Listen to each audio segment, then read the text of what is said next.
Do you want to pick the perfect school for your child to thrive in? Then stay tuned to this video. Hi everyone, I'm Jharna, a Bangalore-based mom to 7-year-old twin boys. And we spent a long time in figuring out and deciding on which school to get them admitted to.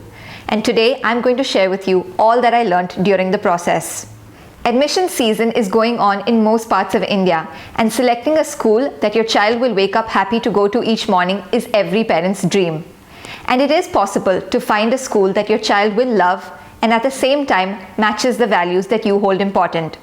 So here are my 10 tips and criteria to follow when zeroing in on a school for your child. The first point to consider when selecting a school for your child are the non-negotiables. I firmly believe that no single kind of school is right for every child, or for every family for that matter. Every child is unique and the requirements are different. Likewise, every family's situation is different. So together, take out time as a family and note down what are the absolute must-haves in a school for your child. Similarly, note down what are those things that are under no circumstances acceptable for you as a family. As a family, what do you value the most? Some examples could be academic achievements, having the availability of a particular sport, not commuting beyond a particular time frame, a certain budget, etc. So this process of listing down your non-negotiables will help you weed out schools that you don't even want to consider and shortlist a group of schools that you can then look closer at. Similarly, try to understand your child and what would benefit them in their journey of learning based on their personality so far. For example, does your child work best in a structured or an unstructured environment? Do they need a lot of attention? Would they be best suited to a fixed routine? Would a classroom environment work best for them, or more open and outdoor spaces?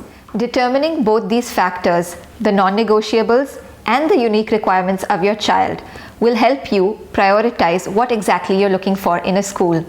This process of filtration will also give you the clarity required to make a decision that's best for your family and for your child. The next aspect to consider when selecting a school for your child is the academic curriculum, the board, or the framework. When I was a student back in the 90s in Bombay, there were basically two kinds of schools. There were the SSC schools or the state board schools, which children like I went to, and there were ICSE schools, where a slightly more privileged lot went to. In different parts of the country, CBSE schools were more the norm. But the scenario has changed tremendously for our children. They have numerous options in front of them, which can sometimes be confusing for us as parents. Now the options for academic curriculum range from ICSE, which is the Indian Certificate of Secondary Education, CBSE, which is the Central Board of Secondary Education, state boards, IGCSE, which is the Cambridge Board. And some alternative schools conduct their assessments based on NIOS, which is the National Institute of Open Schooling. Each of these have their own curriculum and syllabus and also their own form of assessment, which are all different from one another. And they suit different needs. So take this into account before making a decision for your child. IB World schools, which follow the IB framework, are also increasingly popular nowadays. Mind you, the IB organization is not a board. It is an organization that provides the framework on the basis of which all accredited IB World schools design their own curriculum. My own children went to a Montessori preschool for 3 years, following which they moved to an IB school. They are currently in grade 2 in an IB school, which is their 3rd year there. So if you'd like to learn more about IB education in India, then do let me know in the comments and I will make a separate video on that. Next up is ideology and methodology. Now, a school may be affiliated to one particular board, but that does not necessarily determine their ideology and method of teaching. Find out if the school you're considering is a mainstream school, an alternative school, an international school, or a blend of two kinds. Is the school structured or unstructured? Are they inclusive? Is it child-centered or curriculum-centered? Some alternative methods include the Montessori approach, the Steiner approach, the Waldorf method. There are progressive schools and some schools that believe in nature-based learning. Certain schools also develop their own method of teaching and their own program. Each approach has its own style of teaching, and find out if that aligns with what you are comfortable with. Another aspect to consider is the school's philosophy. What are the values that the school holds dear and they try to inculcate amongst their student community? Is this something that you'd like to see visible in your child? Does the school emphasize things like academic excellence or fostering competition? Or is more weightage given to something like holistic learning? Your child's social and emotional growth will be heavily influenced by the school's philosophy, ideology, and value system. So this is definitely something to consider. And the method of teaching also impacts the method of assessment, whether it is rote learning based or experiential learning based. Now to give you an example of how the three things I just spoke about work together. That is the board or the framework that the school follows, the method of teaching or the approach, and the value system. I'm going to use my children's school as an example. So the school that my children go to, as I mentioned, is an IB World School.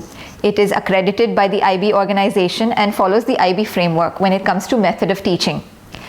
When it comes to the syllabus, it is highly derived from NCERT texts, which is what CBSE schools usually follow. So that comes to the curriculum. And their value system is heavily based on human values or Gandhian values. They also have a culture of giving in the school. So that is how three aspects work together in conjunction. Before we go ahead, do hit the like button if you're finding this video helpful, and do let me know in the comments what is the most tricky part of selecting a school for your child. Next we come to fees and budget.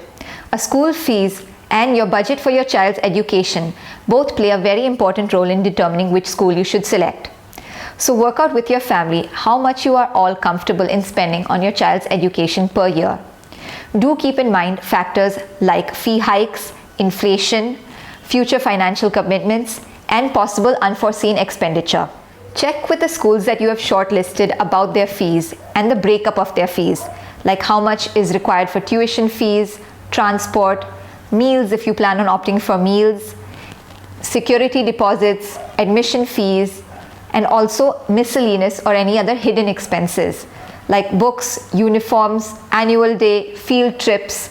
Some schools even mandate the use of laptops and tablets. So do take all of this into account. Do also check with the shortlisted schools about fee hike percentages. The common norm is around 10% per annum, but again this varies from school to school. We've also noticed that some schools have different slabs of fees. So there are jumps when a child may go from first grade to fourth grade or primary to middle school and so on. There is no point in going bankrupt in covering your child's education. And even if you might have X amount of money, you may feel that it is better utilized in other areas. But at the same time, spending on your child's school is an investment in their future. You also need to consider whether the school you're opting for is giving you good value for money. Are all their learning and social needs being met, or is this something you will have to budget for in after-school activities?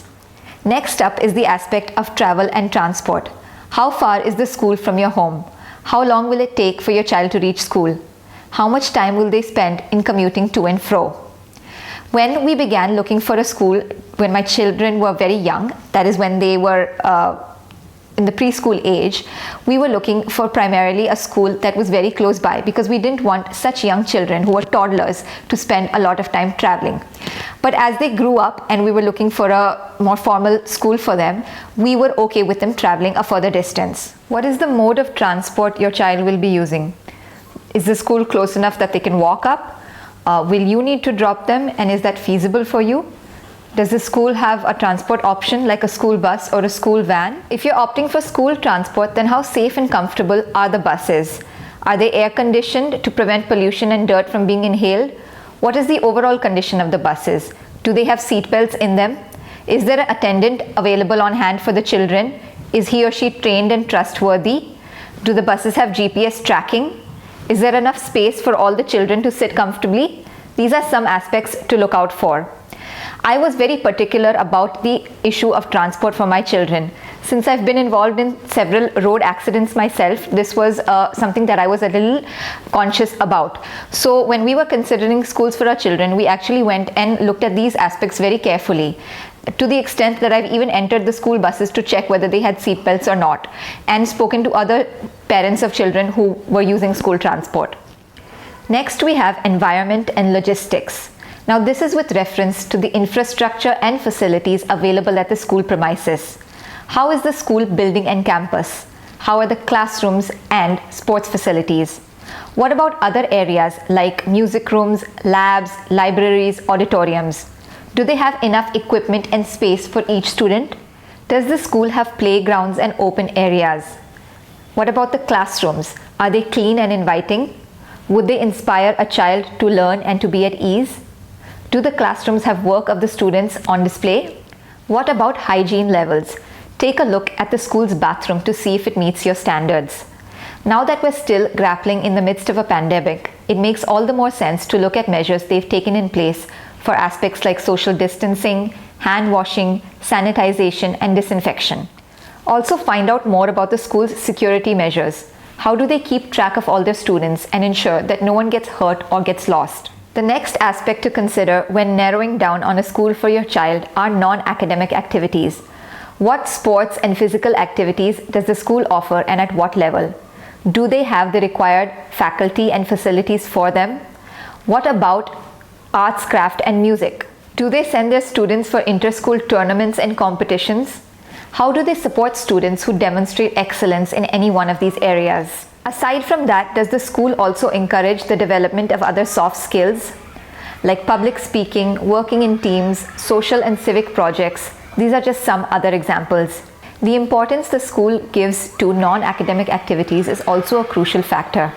Are they merely considered as extracurriculars, or are they given equal value in terms of time and emphasis as other academic pursuits are? No matter how good the school's infrastructure and facilities are, and no matter how perfect the syllabus may look, what actually matters in your child's experience of a school is how good the teachers and other faculty members are. Now, you will only truly know how good a school's teachers are once your child is studying in that school.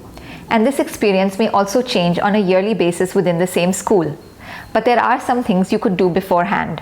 One thing that you could do is check with the school about what is the essential criteria that teachers have to meet in terms of their education and training. Do they have a budget and a process in place for continuous teacher training and upgrading of skills? Do they conduct workshops either online or offline for teachers' continuous enhancement of skills, or do they send their faculty for external workshops or training? Also check with the school about attrition rates amongst their faculty and what the student-teacher ratio is like. Many schools also have a process of having support staff for the main teacher. This could be in the form of assistant teachers or coordinators. Do check about this with the school. Speak to parents of other students and ask open-ended questions about how their interaction with teachers of that school has been. For example, how do teachers deal with aspects like bullying, or with a child having learning difficulties and struggling with an aspect of learning, or with a child disobeying them? It's a good idea to find out how receptive the school is towards feedback about teachers. Now, all experts in a particular subject do not necessarily make for a good teacher.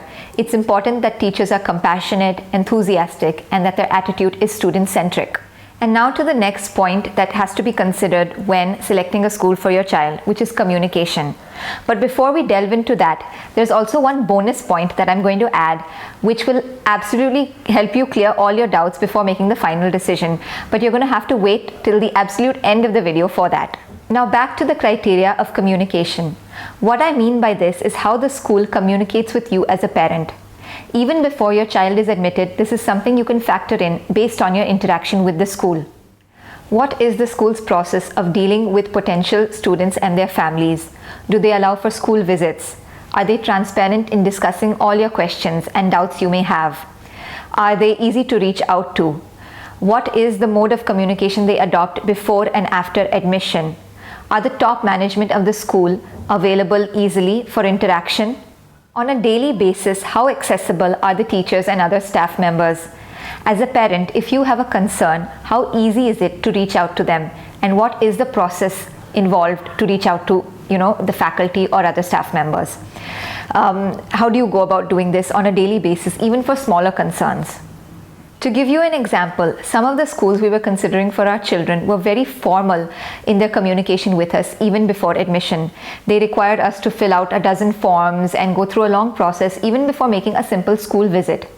Whereas the school we opted for was very open in their communication.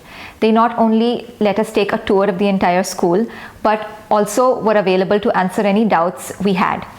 And on a daily basis, the school has an app which they use wherein parents can communicate with the homeroom teachers as well as other faculty members and coordinators for any doubts that we have or any concerns we have that need to be cleared. So that, my friends, were the top 10 criteria and factors that you should keep in mind when selecting a school for your child. I will be back with more videos on education and parenting, so do hit the subscribe button and ring the bell icon to be updated for all the videos I have in store for you each week. But before we leave, there's the bonus point I mentioned. While I've listed all the criteria that you should keep in mind when selecting a school for your child, there is still likely to be no perfect school that will tick mark all the boxes you have in mind. So what do you do then? The answer is trust your instinct, your gut feeling. Do not undervalue your feeling. How did you feel when interacting with staff and management of the school? Were you comfortable and assured? When walking around the campus, did the ambience give you positive vibes? Don't undervalue that feeling. Once again, I'll tell you, trust your instinct when making a decision for your child's future. The institution of school plays a very important role in an individual's life, and it's not merely restricted to academics. It shapes their worldview, their social behavior, and also plays a major part in developing their self-confidence. So good luck to you and your child on this journey. I'll be back next week with another video. Till then, stay safe and take care.